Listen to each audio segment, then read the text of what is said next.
I'm going to show Ellen here and you guys at home exactly how to do it, and actually it is really, really easy, like all my recipes, right? Yes. Now, the full recipe is in Everyday Thermo Cooking. Brilliant book, everyone needs it. But I'm going to show you step by step now how we do it. Cool. Let's do it. Let's. So first off, the secret ingredient when we're making coconut yogurt is kuzu. Now this is, I've measured it out, but this is what kuzu is. Oh. Look at that. It does look familiar because we do sell it. We do sell it. Now you can get it from health food stores and Asian grocers. I've had a million customers ask me where to get kuzu from. Yeah. So like all our products, if it makes your life easier that we stock it, we've done it. So organic kuzu. Okay. Now kuzu here acts as the thickener for our coconut yogurt. Okay. So yogurt traditionally made with milk doesn't need a thickener because as it ferments, it transforms and actually thickens. Coconut yogurt is kind of a fake product in a way. The lactobacillus and the other yogurt cultures are not meant to ferment coconut milk. So sometimes it will thicken on its own through the fermentation process, but often it won't. And there is nothing more disappointing than doing a batch, waiting the 48 hours it takes, and then it's just runny coconut cream. But at least, yeah, it's annoying, but at least you can still put it in smoothies. You can. It's stuff to use it up, but yeah, it's not the yogurt you want. It's not wasted. No. So, you know, I am no fail. Like, we do not want people at home cooking something and feeling like they failed. So, by adding the kuzu, this actually thickens it, meaning that you cannot stuff this recipe up. Okay. It is absolutely. Is there like better or different types of kuzu to use, or it's just like one stock standard one? Oh, you read my mind. I meant to say that, and because obviously, like, we sell it, which is obviously the one you recommend. Yeah. But if people have one at home, are there types they should use? Very good question. So this is powdered kuzu, and that is actually what we sell, is the powdered form. But powdered kuzu has only been available really recently. And when I wrote that book, and when I developed this recipe, you couldn't get it powdered. What you got was the rocks, which you've probably seen me use before. Yeah, and then you blend it first. Exactly. So traditionally it comes in these rocks, which is pretty much unavailable for anyone else without a Thermomix to use, because you've got to powder that down, and you're probably not going to get your mortar and pestle and, you know, crunch the Jesus out of it. So if you've got the rocks, fine, fabulous. Yeah. I've written the recipe so that you mill the rocks down. If you don't have the rocks and you've got the powder, perfect. Also fabulous. Okay, cool. And another secret thing is there are lots of thickness people can use for recipes, and I have chosen a slightly unusual one, kuzu. I think it gives the best texture to the yogurt and the most yogurty yogurt we can get when actually we're, you know, kind of making fake yogurt. Yeah. It's also really healthy for you in its own right. Oh, so not that's good only, to know. yeah, it's not only is it going to thicken it, but we're also going to get the health benefits from this ingredient. Really great for digestive health and a few other things. So don't just think you can use like agar or gelatin. Obviously, gelatin wouldn't be vegan or vegetarian if you do it like that. But corn flour or don't like try and just think, I've got corn flour at home, put that in. Yeah. And that's the other thing, if you are going to try and substitute it, you'll need a new recipe, because these amounts, you know, it's for kuzu. Kuzu is my pick. So kuzu, 30 grams. I have pre-weighed that. And then what we're going to do is we're going to mill it for 10 seconds. Now, if you have the rocks, this is absolutely essential. If we've got the powder, I still like to add in that step just to make sure the powder's really fine and it dissolves perfectly throughout our coconut yogurt. Oh, it's good to know. Yes, so 10 seconds, speed 10.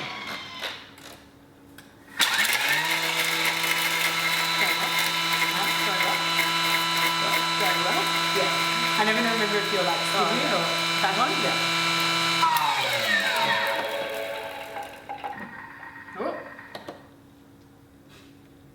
So we're in a dust storm now. There we go. And you can see we have milled that down very finely. Which is what we want. Spatula? Look at you, my 2IC. So what is really important when you're milling anything in the Thermomix and then cooking afterwards is that you really scrape down the lid and the bowl really well, because if you don't scrape down the sides, it won't cook. Well, one, it won't cook, but then two, it's going to actually fall off the lid onto the top of our yogurt, sit there undissolved, and then we're going to have that really gross powdery flavour to it. Okay. So Yeah, no, And this is not stuck. another milling tip, make Oh, sure here your we go. Thermomix is dry. Oh, yes, that is a good one. I still sometimes get really lazy and I'm like, oh, that's dry enough. Nah, needs to be dry, people. Like, really dry. Yeah, really dry. You know what you can do? You can put a tea towel in your Thermomix and just mix it around for like 10 seconds on reverse speed soft. On reverse speed soft is the key there. Slow. Yes, and our mum taught us that one. She did. And just make sure that you dry really well under the blades, etc. So yeah, if you have problems milling, good point. That is exactly your problem. Your bowl is not dry. So now I've scraped down all my kuzu. Hopefully you guys can see that. Can you see that now? Yes, it's all scraped down kuzu. All scraped down. So it's all gonna cook beautifully in our coconut cream. Now, coconut cream is the base we're gonna use for coconut yogurt. You can use coconut milk. Your yogurt will not be as thick. Okay. I like coconut cream. Now, what brand coconut cream do you recommend? So I am using Spiral today. Ooh, that is the one I really like. And what is really important, this recipe is pretty much entirely coconut cream, right? So if you don't like the taste of your coconut cream, you're not gonna like the taste of your coconut yogurt. Exactly. So see what you did there. Yes, and you know as better than anyone that different brands they taste so different. Yes. So sometimes you get, I don't want to say like a gamey flavour to them. Yeah, no, it's definitely not a stock standard coconut cream. All have the same textures and taste. And you're right, I do cook with all of them. So yeah, Spiral is my pick and also Alyce's. Yeah, and look, if you like, just taste it. If you like the taste of it, brilliant. You like the taste of the yogurt. If you don't, maybe save it for your curry and get a different brand next time. I do find the organic brands are far superior, is what I've found today. And again, if you're putting it in like a curry or a savoury creamy sauce, probably not as particular, but with sweet things, I find it's always good to go a high quality, nice tasting one. And again, with the curry, you've got a trillion ingredients. And spices. Yeah, you're going, This is just coconut cream. Now, in my recipe in the book, I have included maple syrup as optional, but we actually like a lot of our coconut yogurt with savoury dishes, so I'm actually not going to include it in today's batch. Yeah. If you like it, absolutely add it. So what we're going to do here is, so 10 minutes, the kuzu has cooked in, it's nice and thick. Wow. That looks like condensed milk. It doesn't. There's actually really nothing to see here because what we need to do now is allow this to cool completely before we introduce our probiotics, because heat kills probiotics. If we introduced our good bacteria now, we'd kill it. So we've cooked in our kuzu, brilliant. Let it cool. This is going to take a few hours. I know what you're going to... What am I going to say? You're going to say, I want my precious Thermomix bowl back. Oh, yeah. Can I cool it elsewhere? You absolutely can pour it out and cool it in something else, but we need it back in the Thermomix bowl later. So, you know me, if I can save doing the dishes, I'm going to, so keep it in. Who'd be like, but I want my Thermomix bowl, can put it in something else. Exactly. Okay, cool. And take it off the cradle and take the lid off, because those two things are actually going to hold in the heat. So this will speed up the process. Okay. We need some probiotics to start the fermentation process of our yogurt. Okay. In the book, and when I first came up with this recipe, what I liked to use was actually probiotic sachets.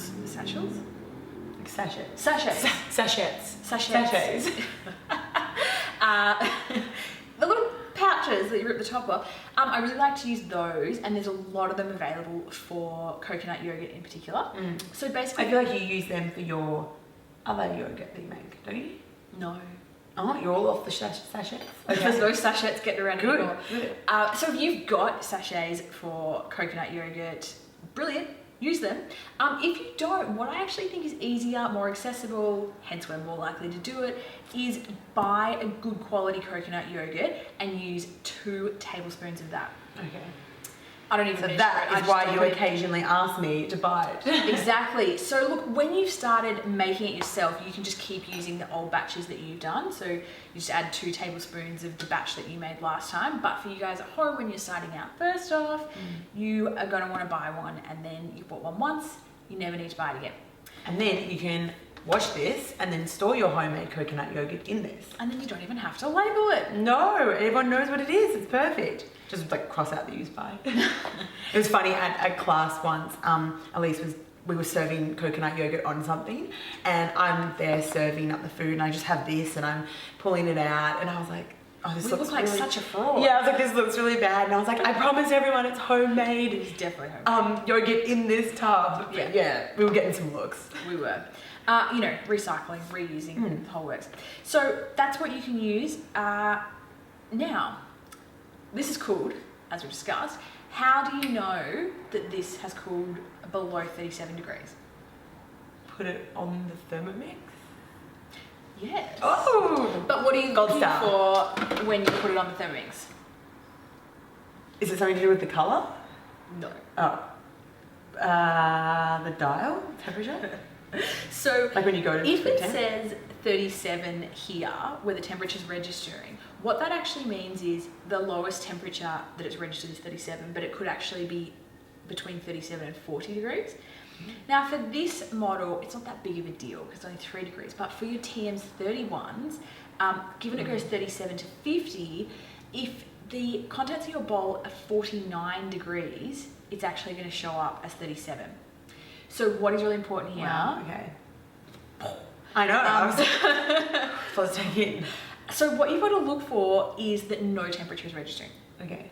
So brilliant way to do Oh, this. just the 31 or the 31 and the 5? And the 6. The whole Oh, okay, gamut. so just always go no temperature. No temperature registering. Okay. And then we can be assured that it's under 37. Okay. Great So way to do your this. probiotic doesn't die. Exactly. Okay. Beautiful. A really good way to do this is actually cook your mixture at night, go to bed, leave it sitting in Thermomix bowl on the bench. Totally fine if it sits there the whole evening. You're not going to be using your Thermomix in your sleep. Brilliant. So you're not going to make more dishes. First thing in the morning, put it back on the cradle. It's absolutely going to be cool. No worries. If you want to speed it up, can you put the Thermomix in the fridge with the coconut Yes. milk cream inside? Absolutely. Oh, okay. Put the whole bowl in the fridge and that'll cool it down. So, done that. Look for a good quality brand here, because if you use a brand that doesn't have good probiotics in it in the first place, there's nothing to multiply. So as good as this is as good as what you're going to get. So, we like the Koyo brand. There are definitely others that are just as good, but you can check by looking at the ingredients and just, seeing what's in it. And if it's got 40 ingredients in it, it's probably crap. And you don't want it. You don't want to replicate You don't want it. I'm assuming you can't put a flavoured one in. You get ones with mango through it or passion fruit. Don't. Can't, because then that will go bad. Yeah. Yeah. So plain. Use the plain. What about, I see vanilla bean ones. Could you do a vanilla bean one? I still would go the plain. I guess you then could sweeten your own. Yeah, I after. always say with yogurt, whether it's coconut yogurt, cow's milk yogurt, whatever, you want to do your sweetening and your flavouring later on, after you've fermented it. Yeah. Look, if you were desperate, try it with a flavoured one, but probably don't. Okay. Yeah. Okay, so 2 big spoonfuls of this. I don't measure it. I just dollop it. All over the Thermomix. I've probably never done that, and now I've just done it on camera. You are the person though that is always gonna flop something. Yeah. This is why we invented our aprons, solely because I constantly make a mess. So I'm just gonna add a bit more, considering I just lost half of it. And then what we're gonna do here is we're just going to heat this for 10 minutes, 37 degrees, speed 3 again. Because probiotics work, these good bacteria that we want to multiply, they're actually happiest and they'll multiply fastest in a warm environment. Too hot, they die. But in a warm environment, they multiply faster. Kind of like for all my kombucha brewers out there, when it's summer, your kombucha ferments heaps faster than winter because it's warmer and the good bugs can flourish. So heating it up to 37 degrees for that reason. Kind of like how we're told to not leave food out as a kid. You were thinking about kombucha. We need some way to actually ferment the yogurt. Okay. There's a few steps to this, but I promise you it takes a lot of time in time. I do know it's worth it though. It is definitely worth it. So, there's a few ways you can do this, and traditionally what I would do is actually pour your cooled mixture into a thermos, And the thermos is going to keep it nice and warm for 24 hours while we ferment and encourage all that bacteria, that good bacteria, to multiply. That works brilliant. If you've got a food thermos, 100% go for it. But actually, this new way that I've tried, which I think is actually quite nifty, if I do say so myself, is the old pot set yogurt. So because you did used to do it in the thermos, I remember that, but now you're... And if you've got one of our smaller food warmers, the 2.2 litre food warmers, you can actually pour this mixture straight into the food warmer and that will also keep it warm. I recommend... Oh, wow. I have one of those. There you go. I recommend preheating that and also the food thermos with boiling water to just try and keep it as warm as possible for as long as possible. Okay, so preheat it with boiling water. Yes, okay. And then pour your mixture in. But for our pot set, what we're actually going to do, and maybe I'll pass the baton, is we're going to pour our yogurt mixture into these jars. And you can use any jars, big jars, small jars, glass containers, whatever. And we're actually going to ferment it in those jars and then transfer those jars straight to the fridge. So it is your traditional pot set yogurt. And this same method, if you like it, you can absolutely use for cow's milk yogurt as well. Wow. Look at that. I know. This would be super handy as well when you want to gift it to someone. True. Or like leave one at work, leave one at home. Very portable. Look at that. Wow. Beautiful. So get your jars. These are like old jars that we've just used, run through the dishwasher. You want it, because we are fermenting in them, you want to make sure they're like really clean. Can you just dishwasher them to clean them, or do you need to put boiling water in first to sterilise them? We dishwasher them to clean them, and then I rinse them out with some boiling water afterwards as well. Okay. So they're really clean. But they're, recycled jars, different jams, I don't know. Yeah. Who knows? So get them in the jars. Now put the lid on really tight because you're going to actually submerge this in water. So you don't want to get water in here or lose coconut mixture. Okay. Got a mixture in this is the 4.7 litre food warmer that we sell. And you can see it's super roomy. You could actually do 2 batches in here. You could do 2 batches in your Thermomix. Like you've got the volume for it. So the recipes you have written, we can double it. Yeah, absolutely. That's really good to know. Same steps. So yeah, go for gold. If you eat as much coconut yogurt as we do, you actually probably should. Yeah. So get your yogurt in there and kettle, please. And then to keep it warm, we're actually going to fill it with boiling water. All the way? Empty the jug. Okay. We'll tell our people where that's sitting. Yeah, so it's kind of like halfway. Yeah, like 2/3 up the way of the jar. Yeah. So then lid on like that, and we are going to leave this at room temperature for 24 hours. Simple as that. Okay, easy. After it's sat at room temperature for 24 hours, there is just one more step. One more. Take it out of the food warmer, put it in the fridge for 24 hours. Okay. Now at this point, you're going to be looking at it in the food warmer in your little jars or in your thermos or in your 2.2 litre food warmer, and it's going to be looking very runny, and you're going to be thinking, I did it wrong. Or what, worse, you could be thinking, oh, Lisa's recipe is not working. Oh no, nobody thinks that. Nobody thinks that. Nobody thinks that. Good. We don't go to that. We never go to that. Because they all work. So at this point, you need to just calm farm. Put it in the fridge for 24 hours and it is going to thicken up beautifully in that time. And I'm not talking in the fridge for like 2 hours. I'm talking a solid 24 here to get the proper skip result. out on the Do not skip fridge. out. So you really need to start this recipe like kind of 2 or 3 days ahead, because you can see you really don't want to skip out in the fermentation, you don't want to skip out in the cooling. Yeah. And after all that, you get these magic pots. Let's crack them open. Ooh. In again reused jars. I love it. Oh, they look so cute. I'm taking this one home. Well, I can use this one to start my next one at batch. home. Exactly. See what you did there? And then you can see we have Oh, delicious. I just went to eat. I mean, or Ellen can eat them. That can be your pot now. Yeah. Thick, delicious coconut yogurt. If you want it even thicker than that, I mean, that's my prefer. You want it thicker, add extra kuzu to your mix. That is so thick and so creamy and absolutely delicious. I've got to taste it now. That's actually really good, if I do say so myself. So that is how you make coconut yogurt in the Thermomix. Are you confident to do it yourself at home? I'm very confident. Thank you so much. I'm going to take this home and get my one started. That's it if you don't eat it all already. This is true. Yeah. This is true. Well, good thing we've got some of yours I can pinch. This is true. But seriously, thank you. I made that way more complicated in my head because I thought yogurt has to be really hard. So thank you. Not at all. Full recipe in this book, Everyday Thermo Cooking, available from our website, alexandra.com. Happy cooking, everyone. Happy cooking!